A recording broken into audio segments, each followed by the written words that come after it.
साल का सजा है, 5 साल का सजा है, 20 साल का सजा है, 10 साल का सजा है इलीगल एंट्री का। तो आप दे दो। तो हैदर भाई आपको तो पढ़ना नहीं आता है तो आप मेन्यू कैसे पढ़ रहे हैं? अस्सलाम वालेकुम दोस्तों, उम्मीद करते हैं आप सब खैरियत से होंगे और अपनी लाइफ बहुत अच्छे तरीके से एंजॉय करेंगे। तो दोस्तों आज हैदर भाई मेरे साथ मौजूद हैं।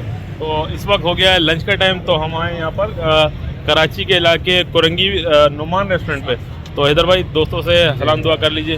अस्सलाम वालेकुम, कैसे करे भाई? तो इंशाल्लाह अंदर जाके मज़ीद हम लोगों ने आज क्या क्या ऑर्डर किया और क्या लंच किया वो आपसे शेयर करेंगे, ठीक है? तो ये देखें, ये नुमान रेस्टोरेंट है, ठीक है, और बहुत ही ज़बरदस्त किस्म का इसका माहौल है। ये इस टाइम टिक्का वगैरह भी बन रहा है यहाँ पर, ठीक है, और सिक्योरिटी गार्ड्स भी हैं। और सिटिंग एरिया में आपको इसका दिखा देता हूँ, बड़ा ही ज़बरदस्त, ठीक है। तो मज़ीद हम आपसे शेयर करेंगे हमने क्या, ये सिटिंग एरिया बनाया हुआ है, वेटिंग एरिया, ठीक है। और ये इनका पूरा देखें, बहुत ज़बरदस्त सिस्टम है पूरा, यहाँ से लेकर वो आगे तक चलेंगे। तो ये देखें पूरा पार्सल सिस्टम, ये टू जेड इनका बहुत ज़बरदस्त है ओवरऑल।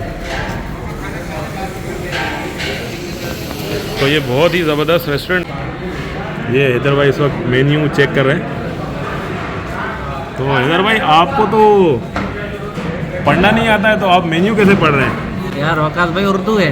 अच्छा उर्दू है, अच्छा उर्दू, हाँ हैदर भाई को उर्दू तो पढ़ना आता है। तो भाई अभी हैदर भाई हमारे मेन्यू चेक कर रहे हैं, फिर अभी जो इंशाल्लाह हैदर भाई सिलेक्ट करेंगे तो फिर हम वो मंगवाएंगे इंशाल्लाह। तो भाई हमारा खाना आ चुका है और अभी हम आपसे शेयर करते हैं। तो देखें क्या क्या हमने मतलब देखें, ये चिकन बिरयानी है, ठीक है, और ये चिकन की ईरानी बोटी है, ये रायता है, ये मीठा है, ये भी मीठा है। ये हमने ली है यहाँ पर लबे शीरी है और वो खीर है, ठीक है, ये चपाती हैं और ये कोल्ड ड्रिंक ऑर्डर। ये हमारे खाने के लिए बोलो ना आप, बिस्मिल्लाह। जी बिल्कुल भाई, जितने भी हमारे दोस्त और अहबाब हैं बिल्कुल हमारे साथ आ सकते हैं, ठीक है। और अभी हम इंशाल्लाह स्टार्ट कर रहे हैं। तो भाई खाना हमने खा लिया, अब बारी आई है मीठे की। ये है लबे शीरी और ये है खीर। तो हैदर भाई खाना कैसा लगा आपको? अच्छा लगा? और मीठे के बारे में कोई रिव्यू दें? दोनों बेस्ट है यार, मैंने ट्राई किए दोनों। अच्छा, तो ठीक है भाई, खाना हमने टोटली खा चुके हैं। तो भाई खाना वगैरह हमने खा लिया है और शाम का मौसम हो गया है, मतलब शाम का टाइम है। और ये देखें भाई, सीमा कहती है कि यहाँ कराची में नारियल नहीं है। तो हैदर भाई आपने देखा है कि नारियल जी हाँ, नारियल हैं बिल्कुल। तो ठीक है, मेरा यहाँ पर बिल्कुल गाँव का जैसा माहौल है और मज़ीद हम बैठ के गुफ्तगू करते हैं, फिर आपसे शेयर करेंगे। तो हैदर भाई आज कराची में सर्दी का माहौल है और सर्दी का मौसम है, मतलब आप खुले आसमान के नीचे बैठे हुए, तो कैसा लग रहा है? नहीं, खुला आब हवा है और सर्दी भी है, सर्दी का एंजॉय भी किया। आज गरम गरम टिक्के, हाँ, बिरयानी खाए है। जी बिल्कुल, हम लोग लंच के लिए गए थे जी, अल्हम्दुलिल्लाह। आज हैदर भाई सारा दिन ही समझ लें कि मेरे यहाँ मौजूद थे और हैदर भाई ने आज परिंदे और जानवर और सब कुछ देखा। और ये खुला माहौल जो आपको पीछे नज़र आ रहा है, मेरे यहाँ पर गार्डन के अंदर इस वक्त हम मौजूद हैं। तो हैदर भाई अब हम कुछ मज़ीद बात ये भी करते हैं कि जैसे कुछ लोगों को इस पर भी एतराज़ होता है। मिसाल के तौर पे आप एक भाई आए थे पंजाब वाले, तो आप वहाँ गए थे, कहीं ट्यूबवेल में नहाया था, तो उस पर भी लोगों ने तबसरे किए थे कि भाई हैदर तो घूम रहा है, खा रहा है। तो इसके बारे में क्या कहना चाहते हैं? यार जिंदगी है, खाओ भी सही, तो हर किसी को हक है। बिल्कुल देखें, बिल्कुल लोगों का कहना है कि मसलन हर बार हैदर रोता हुआ नजर आए, गिड़गिड़ाता नजर आए, वो मेरे अंदर को पता है मैं कितना परेशान हूँ या मायूस हूँ। बाकी मेरी रोने से या मैं फटे कपड़े पहन के हाथ जोड़ूं, लोगों को असल यही अच्छा लगता है हकीकत में। देखें, जो लोग बार बार ये कह रहे हैं कि हैदर पहले तो बड़ा मजलूम था, भाई हैदर अभी भी मजलूम है। आप देखें, आप मतलब जो मामला हैदर भाई के साथ हुआ है, ठीक है, ये काम की घर से बेचारा सऊदी अरब गया, पीछे से इसकी बीवी 4 बच्चे लेके भाग गई, ठीक है। कुछ लोग इस केस को, मतलब गुलाम हैदर भाई केस को दूसरे केस से जाके जोड़ रहे हैं, तो ऐसा बिल्कुल नहीं है भाई। वो जो भी मामला है वो अलग है, वो टोटली इलीगल एंट्री है जो कि सीमा हैदर ने की है। हमने कभी भी सीमा हैदर का समर्थन इस बात पे नहीं किया कि सीमा हैदर को आप डिपोर्ट कर दो, बेशक उसमें कोई भी केस है। मैं कहता हूँ कि सीमा हैदर ठीक है पाकिस्तान की जासूस नहीं है, मगर मैं हरगिज़ ये नहीं कहता हूँ कि सीमा हैदर को डिपोर्ट कर दी जाए। हम कहते हैं जो आपके मुल्क के कानून के मुताबिक जो फैसला होता है, जो भी आपका कानून कहता है, जी मैंने भी तो यही 4 साल का सजा है, 5 साल का सजा है, 20 साल का सजा है, 10 साल का सजा है इलीगल एंट्री का, तो आप दे दो जी। गुलाम हैदर भाई हमारे मुल्क के कानून के मुताबिक तकरीबन कम से कम 10 साल की सजा है इलीगल एंट्री की। देखें जासूसी, ये सब चीजें बात की। ओनली इलीगल एंट्री की हमारे मुल्क में 10 साल की सजा है कि इलीगल जिसने भी पाकिस्तान में बगैर वीजे के, बिना वीजे के, बगैर कागजात की एंट्री करी, चोर के रास्ते के लिए, कि इलीगल तरीका मतलब गैर कानूनी तरीके से जो एंट्री हमारे मुल्क में करेगा उसको 10 साल की कैद है। ठीक है, तो मतलब भारत के अंदर अगर ये कहा जाता है कि सीमा हैदर को बच्चों की वजह से शरण दी जाती है, तो हैदर भाई ये शायद आपको केस मालूम ना हो, मैं एक ऐसा बच्चा भी जानता हूँ जो 8 साल बच्चा था, लाहौर के अंदर अपनी नानी के घर गया था और बॉल पकड़ते पकड़ते, वो बिल्कुल बॉर्डर के करीब था, बॉल पकड़ते पकड़ते वो इलीगली तौर पे भारत के अंदर एंट्री कर गया था, 8 साल आतिफ। तो उस बच्चे को हैदर भाई 5 साल जेल में रखा गया हिंदुस्तान में। जी, 8 साल बच्चे को 5 साल जेल में रखा गया। उस बच्चे का जिक्र खुद मोमिन मलिक सर ने भी किया है, जबकि हैदर भाई वो बच्चा बिल्कुल मेरे करीबी इलाके का था, यानी कि मेरे घर से 3 किलोमीटर दूर था। तो हमें ये समझ में नहीं आता है। चले ठीक है, कहा जाता है कि भाई सीमा हैदर को जो मासूम बच्चों की वजह से नरम गोशा इख्तियार किया गया है, तो हैदर भाई वो बच्चा भी तो मतलब मासूम ही तो था। 8 साल का बच्चा मतलब किसी भी केस के अंदर मुलविस नहीं, उसके पास सिर्फ कोई दस्तावेजात, कोई कागजात, कोई असला, कोई ऐसा मवाद नहीं था कि जो उस पार किसी को देता। ठीक है, तो उसको 5 साल की सजा दी गई। मगर सीमा हैदर के मामले में हम इस बात पे परेशान होते हैं कि 4 दिन उसको जेल रखने के बाद उसको बेल दे दी गई। हमको ये चीज परेशान करती है। और बेल भी किसके बिहाफ पे दी गई? नतरपाल। उस बेल का जिम्मेदार टोटली नतरपाल है कि भाई नतरपाल की जिम्मेदारी पे नतरपाल सॉरी, उनका रिश्ते में लगता क्या है? आप मुझे ये बताएं। जी। नतरपाल कौन है? नतरपाल खुद एक क्रिमिनल है जो इसने सोची समझी एक प्लान किया, प्लान के मुताबिक उनको बुलाया गया, 4 बच्चों की जिंदगी के साथ खिलवाड़ किया गया। तो वो है कौन? नतरपाल। जिन्होंने बुलाया वही उनका जमानत करवा रहे हैं, तो दोनों शामिल है ना। मैं वही तो कह रहा हूँ हैदर भाई के जो खुद इस केस के अंदर जिस पर ये कह ले क्रिमिनल का मतलब क्रिमिनल है, धारा लगनी चाहिए क्रिमिनल की कि ये एक मुजरिम है और मुजरिम पे ही उसको बेल दी जा रही है कि भाई एक मुजरिम उस चीज का जिम्मेदार है सीमा हैदर का कि उसने इलीगल एंट्री करी है। ठीक है, उसने बाय मिस्टेक करी। तो इस वीडियो के माध्यम से हम ये कहना चाहते हैं कि जो इलीगल एंट्री सीमा हैदर ने की है, ठीक है, और उसको गैर कानूनी तौर पे नतरपाल और सचिन ने जो ठहराया, ये टोटली कुछ लोग ये ऐसे कहते हैं कि जो है ना सचिन तो हिंदुस्तानी बच्चा है, ऐसे मैंने कई वीडियो पे सुना है। अच्छा। भाई इस पे भी तो वो हिंदुस्तान या पाकिस्तान का सवाल ही नहीं है, चोर हमेशा चोर ही रहता है। कोई बात लोग कहते हैं भाई वो तो हिंदुस्तानी शहरी है, वो तो हमारा भाई है या हमारा बेटा है या हमारा बच्चा है। भाई बच्चा नहीं है, जिसने क्राइम किया तो उनको कानून सजा के तौर से देखेगा ना। बिल्कुल देखें भाई, चाहे आपका मुल्क हो चाहे मेरा मुल्क हो, मतलब जिस क्रिमिनल देखें क्राइम कोई हैदर भाई सिर्फ यही क्राइम नहीं होता है कि जो रिपीटर उठाया या कलाशन उठाया या असला उठाया और किसी को मार दिया, ये क्राइम नहीं है। क्राइम तो हर किस्म का क्राइम। एक मिसाल के तौर पे हैदर भाई, अगर आप या मैं हम किसी महिला को मतलब थ्रेट्स देते हैं, मतलब धमकियां देते हैं फोन पे, ये भी तो एक क्राइम है। इसके मुताबिक भी तो सजा बनती है।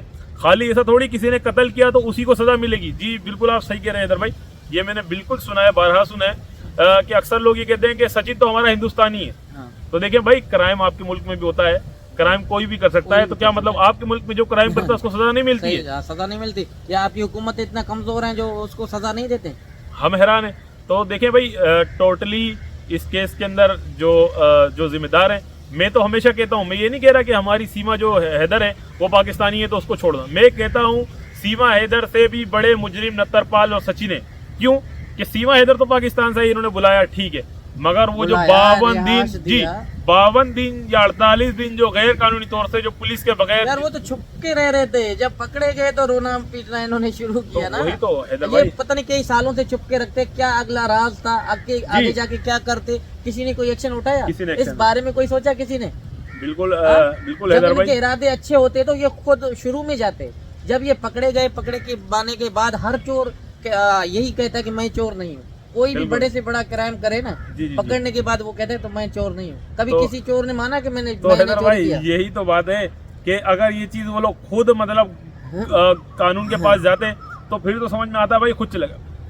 टोटली जो सीमा हैदर का जो अपराध है या सचिन का जो अपराध है, टोटली इलीगल एंट्री है, गैर कानूनी आपके मुल्क के मुताबिक। ठीक है, आपके मुल्क के कानून के मुताबिक इलीगल एंट्री एक जुर्म है। तो एक जुर्म करने वालों की क्यों इतनी पुष्पनाई की जा रही है? क्यों उसको मीडिया पे इतना?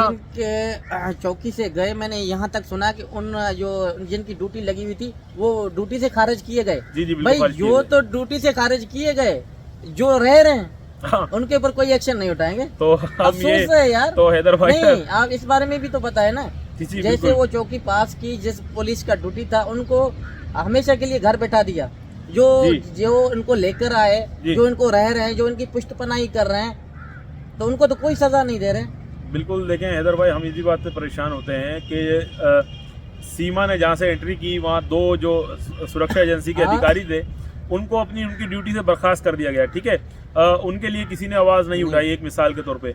और मोमिन मलिक सर ने उनकी भी बारे में बात की। और जो फर्जी आधार कार्ड बनवाया गया, ठीक है, फर्जी आधार कार्ड जो बनवाया गया, उस बनाने वाले को, एंट्री करने वाले को भी आज तक टेबल में, मगर जिसने बनवाया, सचिन जिसने बनवाया, वो उसी के साथ रह रहा है। मैं इस बात पर हैरान हूँ, अगर कहते हैं हाउस अरेस्ट है, तो मैं हाउस अरेस्ट की, जितने भी दर्शक में देख रहे हैं, मैं डेफिनेशन पूछना चाहता हूँ, क्या हाउस अरेस्ट बंदे को किसी रिलेशन में रहने की आदत होती है? पहली बात तो ये, उनका कोई रिश्ता नहीं है, ठीक है। वो अपने आप को पति पत्नी या हस्बैंड वाइफ कहते हैं, उनका कोई रिश्ता नहीं है जी। इनको आप जिनसी जाति कहो। बिल्कुल हैदर भाई, मैं यही कह रहा हूँ कि बिल्कुल मतलब ये इलीगली तौर पर रह रहे हैं। और मैं ये कहता हूँ कि अगर ये हाउस अरेस्ट है, एक मिसाल है इनकी डेफिनेशन हाउस अरेस्ट की, तो हाउस अरेस्ट की डेफिनेशन क्या होती है? क्या उसको किसी रिलेशन में रहने दिया जाता है? पहली बात तो उनका कोई रिलेशन नहीं है आपस में। एक मिसाल है, चले जो लोग उनको मतलब हस्बैंड एंड वाइफ तस्लीम करते हैं, अगर वो हाउस अरेस्ट है तो क्या इस तरीके से उनको रहने दिया जाता है? नहीं। तो प्यारे बहन भाइयों, ये जो आपके मुल्क में हो रहा है टोटली एक बेहयाई है, ठीक है। उसके अलावा अदरवाइज कुछ नहीं है। यानी कि इस टाइम वकास भाई मोबाइल, स्मार्टफोन, सोशल मीडिया, हर बच्चा घर पे दस्तयाब है। ये पहले तो मैं उन लोगों से ये सवाल है कि ये कोई अच्छा मैसेज दे रहे हैं? नहीं। आप बताओ, कोई बहन, बेटी, बच्चा देख रहे, उनके माइंड में कोई अच्छा सवाल है कि यार इसने ये किया था और इनकी सपोर्ट की गई है? छोटे बच्चे हैं, मासूम है यार, 10 साल से कम एज में जबर और ज्यादती उनके साथ हो रहे हैं। धर्म खिलाफ नारे लगवाए जा रहे हैं। हम 2 सालों से हुकूमतों से हाथ जोड़ के गला बैठ गया, आज तक हमारी दाद रसी नहीं हो रहा है।